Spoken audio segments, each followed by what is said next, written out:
দর্শক, Metrocem to the পয়েন্টে সবাইকে আমন্ত্রণ জানাচ্ছি। আমি রাহুল রায়। আজকে আমাদের বিষয় আন্দোলন ও বৈষম্যের শেষ কোথায়।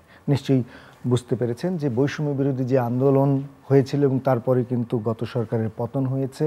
তো সেই আন্দোলন এবং এই বৈষম্য বিরোধী আন্দোলন এবং সর্বক্ষেত্রে বৈষম্য কী অবস্থা, সেই বৈষম্যগুলো দূর করতে কত সময় লাগতে পারে, এই সমস্ত বিষয় নিয়ে আজকে আলোচনা হবে। এবং যথারীতি আমাদের সঙ্গে দুজন অতিথি রয়েছেন। আমাদের সঙ্গে রয়েছেন মোহাম্মদ কামরুজ্জামান রতন, যিনি সমাজ কল্যাণ বিষয়ক সম্পাদক, বাংলাদেশ জাতীয়তাবাদী দল বিএনপি। আমাদের সঙ্গে আরেকজন রয়েছেন কামাল উদ্দিন সবুজ, সাবেক সভাপতি, জাতীয় প্রেস ক্লাব। আপনাদের দুজনকেই স্বাগত। আমরা যদি কামরুজ্জামান রতনের কাছে যাই, আমি যে বিষয়টি বলছিলাম যে আন্দোলন ও বৈষম্যের শেষ কোথায়। আসলে বৈষম্য বিরোধী আন্দোলন দিয়েই যে সরকার পতন হলো এবং বলা যায় যে নতুন যাত্রা হলো, সেই ক্ষেত্রে আসলে সর্বক্ষেত্রেই বৈষম্য যেতে কত সময় লাগবে কিংবা কি কি পদক্ষেপ নেওয়া উচিত। রাজনৈতিক দলে বৈষম্যের কথা শোনা যায়, সাংবাদিকতায় বৈষম্যের কথা শোনা যায়, আসলে সব কিছুতেই এখনও কিন্তু বৈষম্যের কথা শোনা যায়। তো সেই ক্ষেত্রে আসলে একদম বৈষম্য দূর করতে কি কি করণীয়, কত সময় লাগতে পারে? বৈষম্যের যে শুরুটা, সেটা আমাদের তৎকালীন আমাদের যে এই বাংলাদেশ সৃষ্টির প্রেক্ষাপটটাই কিন্তু বৈষম্য এবং আমাদের প্রতি যে অধিকার বঞ্চনার যে মানুষ, আমরা সেই পাকিস্তানি সেই শাসক গোষ্ঠীর সেই সময় থেকে কিন্তু আমরা ধারাবাহিকভাবে বিভিন্ন সময় বিভিন্ন ইস্যুতে আমরা কিন্তু বৈষম্যের শিকার হয়েছি। কখনো আমাদের স্বাধীনতা সংগ্রাম, কখনো স্বৈরাচারের বিরুদ্ধে আমাদের গণতান্ত্রিক অধিকার প্রতিষ্ঠার জন্য আমাদের সংগ্রাম, সর্বশেষ বিগত 17 বৎসর আমাদের যে জাতির উপর অধিকার হারা মানুষগুলিকে বিভিন্নভাবে অধিকার হারা করে আমাদেরকে যে নিষ্পেষণের মাধ্যমে আমরা যে নিষ্পেষিত হচ্ছিলাম, এটারই ধারাবাহিকতায় 2024। তা আমরা কিন্তু এই আন্দোলন সংগ্রামের ভোটাধিকার থেকে আরম্ভ করে সমস্ত রাষ্ট্রের বিভিন্ন অবকাঠামোর মধ্যেই কিন্তু আমরা কিন্তু অধিকার হারা হয়েই কিন্তু আমরা সংগ্রামে লিপ্ত ছিলাম। শেষ চূড়ান্ত যে পর্যায়, সেখানে যে কোটা বিরোধী যে আন্দোলন, বৈষম্যের যে আমাদের ছাত্র, আমাদের সন্তানরা যা দেখিয়েছে, সত্যিকার অর্থে তাদের এই আত্মত্যাগের সামনে আমাদের বিগত আমি 90-এর একজন সংগ্রামী মানুষ ছিলাম। সত্যিকার অর্থে এইভাবে বুক পেতে সাহস নিয়ে শত শত মানুষ যেভাবে আত্মত্যাগ করলো, এই আত্মত্যাগ ব্যক্তিগতভাবে আমি স্যালুট জানাই। এখন তাদের যে আত্মত্যাগ, এইটাকে আমরা কিভাবে আগামী দিনে রাষ্ট্র অবকাঠামোর জন্য আমরা এই বৈষম্য সর্বক্ষেত্রে যে সর্বগ্রাসী একটা রূপ ধারণ করেছিল এই রাষ্ট্রের বিভিন্ন সমাজে, এর থেকে আমাদের বেরিয়ে আসার জন্য যে চেষ্টা, সেই চেষ্টাতে আজকে ডক্টর ইউনূস সাহেবের মতো এবং তার যে পর্ষদ 21 জন মানুষ, তারা দেশ বরেণ্য, তারা যোগ্য, তারা জানেন এদেশের মানুষের কোথায় কি সংকট। প্রতিদিন এমন ছোট ছোট মুহূর্তগুলো তৈরি করে জীবনের গল্প। Hatil, live and relive. কোথায় কিসের অভাব, আমি মনে করি তারা নিঃস্বার্থভাবে তারা পৃথিবীকে তারা ডোমিনেট করে না, পৃথিবীকে তারা তাদের মেধা প্রজ্ঞা দিয়ে কিন্তু পৃথিবীর মধ্যে কিন্তু তারা সুনাম অর্জন করছে। এবং তার যে পর্ষদের 21 জন মানুষ এবং তার সাথে যে সমস্ত মানুষগুলো একাকার হয়ে যে কাজ করছে, আমি তাদের সফলতা কামনা করি এবং তাদের আন্তরিকতা, নিষ্ঠা, কমিটমেন্ট এবং তাদের জাতির জন্য তারা যে একটা দায়িত্ব নিয়েছে, আমি সেই দায়িত্বের সাথে অবশ্যই আমি তাদের সফলতা কামনা করি এবং তারা পারবে। কারণ তারা ব্যর্থ হলে এই বাংলাদেশ ব্যর্থ হবে। এখান থেকে আমাদের ব্যর্থ হওয়ার আর কোনো সুযোগ নেই। আবার আসবো। আমরা যদি একটু কামাল উদ্দিন সবুজের কাছে যাই, যে আসলে আমরা যদি সাবজেক্টের কথা বলি যে আন্দোলন ও বৈষম্যের শেষ কোথায়। আন্দোলন তো হয়েছে, এখন বৈষম্য বিরোধী যে কাজকর্ম এখনও কিন্তু চলছে। আসলে এটা কি এত সহজ হবে সর্বক্ষেত্রে যে বৈষম্য সেগুলো দূর করা? ছাত্র আন্দোলনকে দমানোর জন্য অনেক নির্যাতন, গুলাগুলি করা হয়েছে, পয়েন্ট ব্ল্যাঙ্ক ছাত্রদেরকে মারা হয়েছে। এটাকে ঠেকানোর জন্য হেন কিছু নাই যে করা হয় নাই, গত সরকার হেন কিছু না যে করে নাই। কিন্তু একটা পর্যায়ে মনে হচ্ছিল যে এই আন্দোলনকে তারা দমন করে ফেলবে, কিন্তু একটা পর্যায়ে দেখা গেল যে ছাত্ররা এমন সিদ্ধান্ত নিয়েছে যে গুলির সামনে, বন্দুকের সামনে তারা দাঁড়িয়ে গেল এবং তারা জীবন দেওয়ার জন্য, নির্বিঘ্নে জীবন দেওয়ার জন্য তারা প্রস্তুতি গ্রহণ করে। যখন একে একে এটা ঘটতে থাকলো, একজন আমরা দেখেছি যে সতীর্থ একজন মারা গেছে, কিন্তু অন্যরা পালিয়ে যায় নাই, তারা কিন্তু তাদের এই আন্দোলনকে চালিয়ে গেছে। যখন এই ধরনের মানুষ, যখন একটা আন্দোলনের যারা আন্দোলনকারীরা যখন জীবনের মায়াকে ত্যাগ করে আন্দোলন সফল করার জন্য এই ধরনের সিদ্ধান্ত নেয়, তখন সেই আন্দোলন সফল হতেই হবে, এবং তাই হয়েছে। তবে এই আন্দোলনের পূর্বভাগে যারা এটা যারা করেছেন, তারা নিশ্চয়ই তারাই করেছেন। তবে এটা আমি একটু অ্যাড করব, গত 15 বা 17 বছর যদি ধরে 111 থেকে যদি 17 বছর, এই আন্দোলনটা কিন্তু এর পর থেকেই শুরু হয়েছে, এবং বিভিন্ন পর্যায়ে রাজনৈতিক দলগুলোই বা বিভিন্ন পেশাজীবী সংগঠন বিভিন্নভাবে গণতন্ত্র প্রতিষ্ঠার জন্য সংগ্রাম করেছে। এগুলোও কিন্তু অ্যাড করেছে, এবং তারাও কিন্তু অনেক নির্যাতিত হয়েছে। রাজনৈতিক দলগুলো যারা বিরোধী দলের রাজনীতিতে ছিলেন, তারা নির্যাতিত হয়েছে, গুমের শিকার হয়েছে, এক্সট্রা জুডিশিয়াল কিলিংয়ের শিকার হয়েছে, তারা লক্ষ লক্ষ মামলায় জর্জরিত।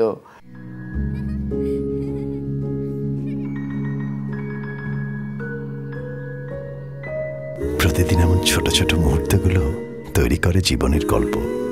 Hatil, live and relieve.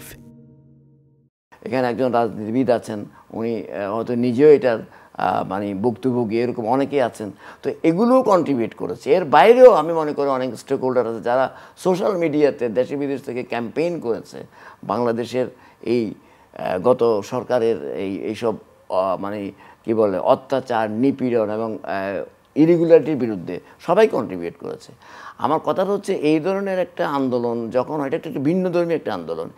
এই আন্দোলনকে যখন বৈষম্য বিরোধী আন্দোলনের রূপ নামকরণ করে এগিয়ে যায়, এটা অত্যন্ত একটা আশাব্যঞ্জক একটা বিষয় বাংলাদেশের মানুষের জন্য।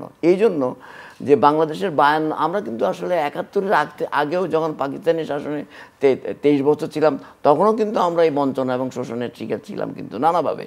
ওই বিস্তারিত আলোচনা যাচ্ছেন। এরপরে যখন আসলো, তখনও কিন্তু এই শোষণ বঞ্চনা কোনো না কোনো ফর্মে হয়েছে। আমি বিস্তারিত যাব না, কিন্তু একটা পর্যায়ে যখন এদেশে গণতন্ত্রকে আবার হত্যা করা হলো, একদলীয় শাসন কায়েম হলো, আবার পরবর্তীতে একটা পট পরিবর্তনের পরে আমরা যখন দেখলাম যে আবার বহুদলীয় গণতন্ত্র প্রতিষ্ঠিত হলো, সংবাদপত্রের স্বাধীনতাকে আবার ফিরিয়ে দেওয়া হলো, তখন আবার সবাই রাজনীতি করেছেন, এবং তখন আবার এরশাদের যে অবৈধভাবে ক্ষমতা দখল, সেটাও আমরা দেখেছি।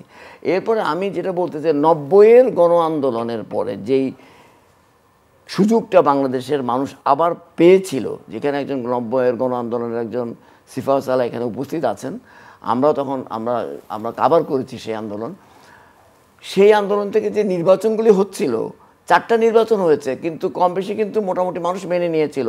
এই ধারাটা অব্যাহত রাখা উচিত ছিল। এটা অব্যাহত না রেখে 2008-এর পরে গত 16 বছর যে ঘটনাটা ঘটেছে, বিশেষ করে 2014 যদি ধরি, 2018, 2024, এর মধ্য দিয়ে বাংলাদেশের নির্বাচনী ব্যবস্থাকে ধ্বংস করে দেওয়া হয়েছে। শুধু বাংলাদেশের নির্বাচনী ব্যবস্থাই নয়, বাংলাদেশের সকল সাংবিধানিক প্রতিষ্ঠান, নির্বাচন কমিশন, জুডিশিয়ারি, সিভিল প্রশাসন এবং আইন শৃঙ্খলা রক্ষা বাহিনী, আপনারা জানেন যেগুলো অনেক ঘটনা ঘটছে।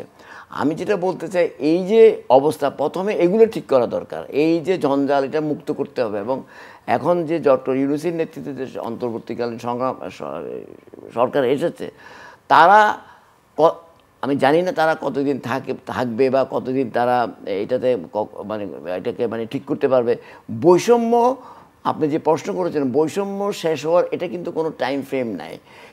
এটা দীর্ঘদিন চলবে। এটা এমন না যে ইউনূস সাহেব যদি 6 মাস বলেন, 1 বছর বলেন, আমি এটা একটা কথা বলছি, 2 মাসে যে উনি সব কিছু শেষ করে দিতে পারবেন তা নয়। আমি যেটা বলতে চাই, ডক্টর ইউনূসের কাছে বাংলাদেশের মানুষের প্রত্যাশা হবে এটাই, এবং আমাদের প্রত্যাশা এটাই, সেটা হচ্ছে যে উনি এমন কিছু বেসিক কাজ করে যাবেন, নির্বাচনী ব্যবস্থাকে পুনরুদ্ধার করে, জুডিশিয়ারি, যেগুলো বেসিক, যেমন প্রশাসনকে আবার রিঅর্গানাইজ করে এটাকে একটা জনগণের প্রশাসনে করা, এগুলো করে যাতে আগামী নির্বাচনটা একটা জনপ্রতিনিধিত্বমূলক নির্বাচন হয় এবং সবাই অংশগ্রহণে।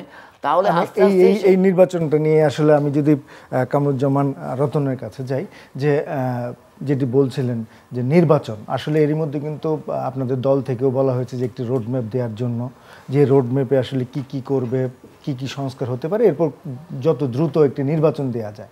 সেই ক্ষেত্রে আসলে যে রোডম্যাপটাই কি নিশ্চয়ই নির্বাচনটাকে প্রাধান্য দেওয়া উচিত কিনা? আমি আমার দৃষ্টিকোণ থেকে আমি একটা চিন্তা করব, যেই কারণে আজকের এই যে অন্তর্বর্তীকালীন যে সরকার এলো, যারা দায়িত্ব নিলেন, তারা একটা সঠিক, শুধু নির্বাচন নয়, বাংলাদেশের রাষ্ট্রের যতগুলো অবকাঠামো ধ্বংস করে ফেলেছে, এগুলো থেকে বাংলাদেশকে একটা স্থায়ী একটা রূপ দেওয়ার জন্য, অলমোস্ট স্থায়ী বলতে এটাই যে আমাদের অদূর ভবিষ্যতেই যেন আমাদের আরেকটা দাবির জন্য আমাদের কাউকে, কোনো সমাজকেই যেন রাষ্ট্রের জন্য আবার পথে নামতে না হয়, সেই জন্য যারা দায়িত্ব নিয়েছেন আমি মনে করব তাদের উদ্দেশ্য, সেটা উদ্দেশ্য যদি হয় সঠিক এবং উদ্দেশ্য যদি হয় ভালো, এবং আমি মনে করি তাদের উদ্দেশ্য, তাদের যোগ্যতা এবং তাদের আন্তরিকতা, এটা অবশ্যই তারা জাতির কাছে তারা সেটা প্রমাণ করবে। সবুজ ভাই বলেছেন এটা কোনো টাইম ফ্রেম দিয়ে, যেরকম বৈষম্যের যে আমাদের বিভিন্ন স্তরগুলো রয়েছে, একদিনই সেটা সম্ভব না। আমি মনে করব তারা আন্তরিক কিনা, তারা এখানে গড়িমসি করছে কিনা, এবং আমরা যারা বিরোধী দল আছি আমরা দায়িত্বশীলতার জায়গা থেকে ওনাদেরকে সহযোগিতা করব কিনা। আমাকে যদি বলা হয় এখানে এখন বিরাট একটা আবর্জনা, ওভারনাইট আমি এটাকে চেঞ্জ করতে পারবো না। আমাদেরও বুঝতে হবে বাস্তবতা, যে আওয়ামী লীগ কী রেখে গিয়েছে, যারা দায়িত্ব নিয়েছে সবাই মিলেই কিন্তু এই আবর্জনাকে সরাতে হবে। এই জন্য এটাকে কোনো টাইম ফ্রেম দিয়ে আমরা এটাকে বলবো না, তাদেরকে আমরা বাধ্য করতে পারি না, আমরা আরেকটা সংগ্রামের দিকে আমরা যেতে পারি না। আমি মনে করি ডক্টর ইউনূস সহকারে তাদের একটা দায়িত্ব, তাদের একটা কমিটমেন্ট এই জাতির কাছে স্পষ্ট, সেটা অবশ্যই রোডম্যাপ ওনারা দিবেন। আমি মনে করি তাদেরকে আমাদের বলার চেয়েও তাদের বিবেক বোধ আছে এবং তারা জাতির জন্য ইনশাল্লাহ সেটা করবে। আমরা সবাই মিলে আগামী দিনে ওনারাও আমাদেরকে একটা স্বাচ্ছন্দ্য এবং একটা সঠিক যৌক্তিক একটা সময় বেঁধে দেবেন, আমরাও ওনাদেরকে সহযোগিতা করব। সংস্কারগুলো করতে তো অবশ্যই সময় লাগবে, আমরা সেইখানে পরস্পর সমঝোতার মধ্যে দিয়ে আলোচনার মধ্যে দিয়ে কিন্তু আমাদের সেই টাইম ফ্রেমটা আমরা ইনশাল্লাহ ঠিক করব। আমরা আর চাই না যে আমাদের কোনো সন্তানরা আর আমরা রাজপথে নেমে যেটা আলোচনার টেবিলে হবে যৌক্তিকতার মধ্যে দিয়েই আমরা সেটাকে সময়টা আমরা ইনশাল্লাহ সবাই মিলে সেটা ঠিক করব। ইতিমধ্যে তত্ত্বাবধায়ক সরকার বিভিন্ন রাজনৈতিক দলের সাথে আলোচনা শুরু করেছে, নিশ্চয়ই ওইখান থেকে আমরা মনে করি আমাদের ভালো কিছু বেরিয়ে আসবে, যেটা এদেশের 20 কোটি মানুষ যেটা প্রত্যাশা করতেছিল, এই প্রত্যাশার জায়গাটা ইনশাল্লাহ অবশ্যই এই সরকার পূরণ করবে। কামালউদ্দিন সবুজ, আপনি আসলে কোনো কিছু একদম নির্দিষ্ট টাইম ফ্রেমে বেঁধে দেওয়া সম্ভব না, কিন্তু এরপরও বিএনপি থেকে বলা হচ্ছে যে যৌক্তিক সময়, সেই যৌক্তিক সময়টা আসলে কতদিন হতে পারে? আমরা এই বাংলাদেশ স্বাধীনতার পরে আমরা কমপক্ষে এই দেশের জনগণ 3টি সুযোগ পেয়েছে বাংলাদেশকে সঠিক পথে নিয়ে যাওয়ার জন্য। একটা 1971 সালের স্বাধীনতা যুদ্ধের মধ্য দিয়ে, দ্বিতীয়টি হচ্ছে 90-এর গণ আন্দোলনের মধ্য দিয়ে স্বৈরাচারী এরশাদের পতনের পর, তৃতীয়টা হচ্ছে 2024 সনে, এবং গত দুইটা কিন্তু ফেল করেছে। আমরা যদি মোটা দাগে বলি, এটা যাতে ফেল না করে, আমি এখানে একটা বৃহৎ রাজনৈতিক দলের একজন নেতা আছেন, তার দল বিএনপি সহ এদেশের গণতন্ত্র মনা সকল রাজনৈতিক দলের উচিত হবে যে এই সরকারকে সহযোগিতা করা। আবার এই সরকারেরও উচিত হবে তারা এমনভাবে দেশটা পরিচালনা করবেন, তাদের উপর যে জনগণ আস্থা রেখেছে, রাজনৈতিক দলগুলো যে আস্থা রেখেছে, সে আস্থার জায়গা যাতে কোনো ধরনের সন্দেহ তৈরি না হয়। কারণ তারা দীর্ঘ সময়ের জন্য আসেন নাই। যে বৈষম্যর কথা যেটা বলছিলেন আপনি, নির্বাচনের কথা যে বলছিলেন, একটা নির্বাচন হয়ে গেলে যে সমস্যার সমাধান হয়ে যাবে তা না। আমি যেটা বলতে চাই যে তারা নির্দিষ্ট একটা টাইম ফ্রেমে, যে তারা বলছেন যে একটা যৌক্তিক সময় নিয়ে তারা করবেন, এটার কিন্তু কোনো স্পেসিফিক কোনো ইয়ে নাই। এর ছাড়া যা এখন একটা জিনিস একটা খুব ভালো হয়েছে যে রাজনৈতিক দলের সঙ্গে তারা আলোচনা শুরু করেছে, এটা খুবই একটা পজিটিভ সাইন।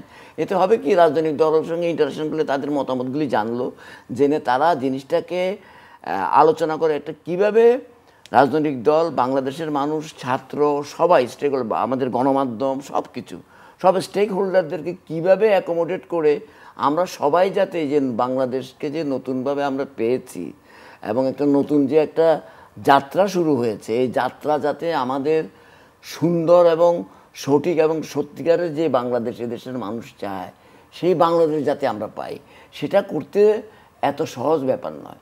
সেখানে জাতীয় আন্তর্জাতিক অনেক হিসাব নিকাশ আছে, আমি সেই আলোচনা যাব না। আমি যেটা বলতে চাই, আমাদের কাজটা আমাদেরকে করতে হবে। তো সেটা করতে হলে বর্তমানে ডক্টর ইউনূস সাহেবের নেতৃত্বে উনি অত্যন্ত সারা বিশ্বে একজন অত্যন্ত গুরুত্বপূর্ণ, এই সুযোগ বাংলাদেশের কাছে বারবার আসবে না। উনি নিশ্চয়ই তার নেতৃত্বে, আমি একটা কথা বলতে চাই যে এখানে উনি বলেছেন যে যারা যাদেরকে নিয়ে উনি কাজ শুরু করেছেন, এই ধরনের কথাবার্তা আসছে, আমি কোনো সমালোচনা করছি না, আমি কথাটা এভাবে বলতে চাই যে মনে করেন যেসব অ্যাডভাইজারি কমিটিতে যাদেরকে নিয়েছেন বা এর বাইরেও কিছু কিছু অ্যাপয়েন্টমেন্ট হয়েছে, আমি মনে করি এই ধরনের একটা বৈপ্লবিক পরিবর্তনের পরে এই দেশকে ঠিক করার জন্য, সংস্কারগুলি করার জন্য, যাতে পরবর্তী নির্বাচন থেকে শুরু করে মানুষের বৈষম্যগুলি দূর হওয়ার পথটা সুগম হয়, আমার মনে হয় আরও যোগ্য লোক বাংলাদেশে আছে, দেশে বিদেশে আছে, এই যোগ্য লোককে বের করে আমি মনে করি ইনকর্পোরেট করা উচিত। আমি এটা সাজেশন দিব, আমি বলবো, কারণ এই কারণেই বলবো যে যাতে বাংলাদেশ পথ হারিয়ে না ফেলে। আচ্ছা, কামরুজ্জামান রতন, আমরা তো দেখেছি যে দলের মহাসচিব মির্জা ফখরুল ইসলাম আলমগীর আহ্বান জানিয়েছিলেন রোডম্যাপের, এবং এরপর তিনি এখন যিনি এই অন্তর্বর্তীকালীন সরকারের প্রধান উপদেষ্টা তার সঙ্গে দেখাও করেছেন। এর পরপরই কিন্তু রাজনৈতিক দলগুলোর সঙ্গে আলোচনা শুরু হয়েছে। সেই ক্ষেত্রে বিএনপি কি কোনো টাইম ফ্রেম দিচ্ছে কিনা কিংবা দিবে কিনা? আজকে আমি একটা খোলামেলা কথাটা বলি, আজকে রাষ্ট্রটা এমন অবস্থা রেখে গেছে, একটা নির্বাচন দিবে, শুধু নির্বাচনকে এক রাষ্ট্রের অবকাঠামোর জন্য যথেষ্ট? নির্বাচন একটা ওয়ান অফ দ্য পার্ট। হ্যাঁ, গণতান্ত্রিক প্রতিষ্ঠান, আমি গণতন্ত্রের জন্য নির্বাচন আমাকে দরকার, নির্বাচিত সরকার দরকার, কিন্তু এই সরকার তো সবগুলো রাষ্ট্র কাঠামো ধ্বংস করে থুয়ে গিয়েছে। আমাদের মির্জা ফখরুল সহকারে আমাদের বিএনপির যে প্রতিনিধি দল, তারা বলেছে আমরা একটা রোডম্যাপ চাচ্ছি, হয়তো নিশ্চয়ই এই গভর্নমেন্টের, আমরা তো বলছি তো গভর্নমেন্ট নিশ্চয়ই সমস্ত দলগুলোকে সাথে কথা বলে নির্দিষ্ট একটা টাইমের মধ্যেই ওনারও একটা রোড ম্যাপ দেবে। তো সেইখানে আমাদের কোনো সন্দেহ নেই, কালকে আমাদের করে দিতে হবে, 3 মাসের মধ্যে করে দেবো, এরকম কোনো টাইম ফ্রেম বিএনপি দেয়নি। কথা রাজনৈতিকভাবে স্ট্রেংথ আমরা তো অনেক কিছু দাবি করব, কিন্তু এটা ভুলে গেলে চলবে না আমাদেরও যে কোথা থেকে আমরা শুরুটা করব। সব তো ধ্বংস করে দিয়ে গেছে। তো এইখানে এমন একটা স্থায়ী একটা রূপ আমরা দিয়ে যেতে চাই সবগুলোর মধ্যে, এই গভর্নমেন্ট দিয়ে যেতে নিশ্চয়ই তারা ব্যবস্থা নেবে যে এটার মধ্যে মানুষের সর্বনিম্ন কোনো কথা থাকবে না, যেটা নিয়ে কথা থাকবে না, কোনো সন্দেহ থাকবে না। সবাই মিলেই কিন্তু আমরা নির্বাচন কমিশন সহ রাষ্ট্রের প্রতিটি জায়গায় যেগুলো নির্বাচন শাসন ব্যবস্থার সাথে জড়িত সবগুলোর মধ্যেই কিন্তু একটা সংস্কার, আমরা সবাই মিলেই কিন্তু সেটা, আমি মনে করি সবাই আমরা এর মধ্যে রাজি থাকবো। কেউ এখানে মানে আমরাও চাপাচাপি করব না, ওনারাও এখানে লিঙ্গার করবে না। জিনিসটা এই জায়গায় মানে আমাদের ওই জায়গা থেকে আমাদের আমাদের করতে হবে, এবং আমরা যা হবার আলোচনার মধ্যেই হবে। হ্যাঁ, আমরা তো এখানে গোয়ার্তুমি কিছু না, ওনারা তো থাকার জন্য রাজনৈতিক দল ওনারা করেননি।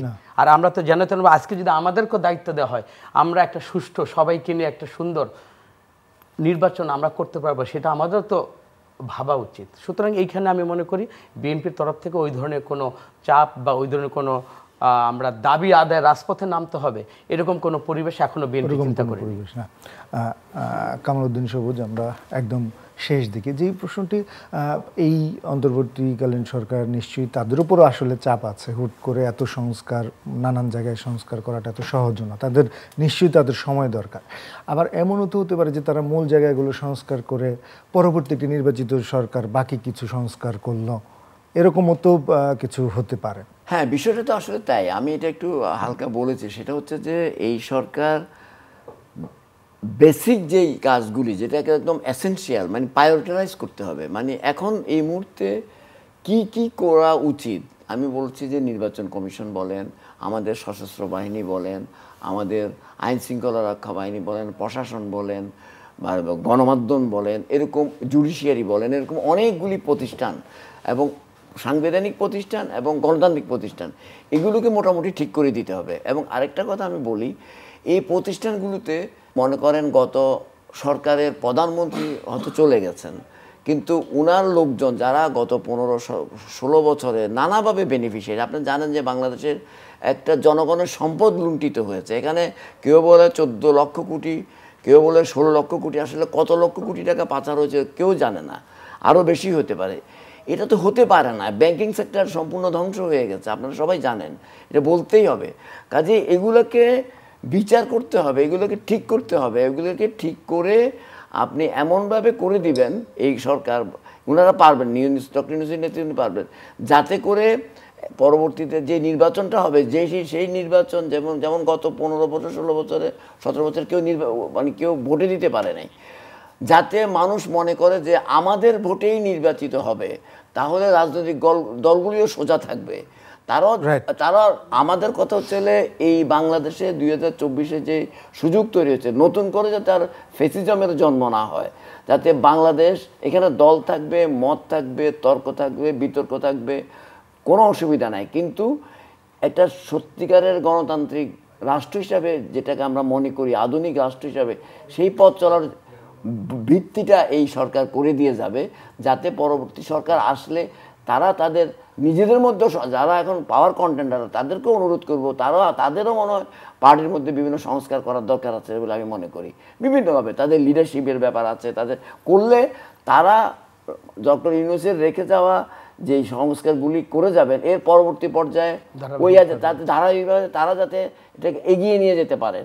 সরকার তো পার্মানেন্ট না, এটা চেঞ্জ হবে, কোনো জায়গা থেকে ব্যত্যয় না করে, যাতে এতে করে আস্তে আস্তে আমাদের বৈষম্যগুলি দূর হবে। বুঝতে পেরেছি। কামালউদ্দিন সবুজ আপনাকে অনেক ধন্যবাদ, কামরুজ্জামান রতন আপনাকে অনেক ধন্যবাদ। দর্শক, আমরা বিদায় নিচ্ছি, আপনারা ভালো থাকবেন, সুস্থ থাকবেন।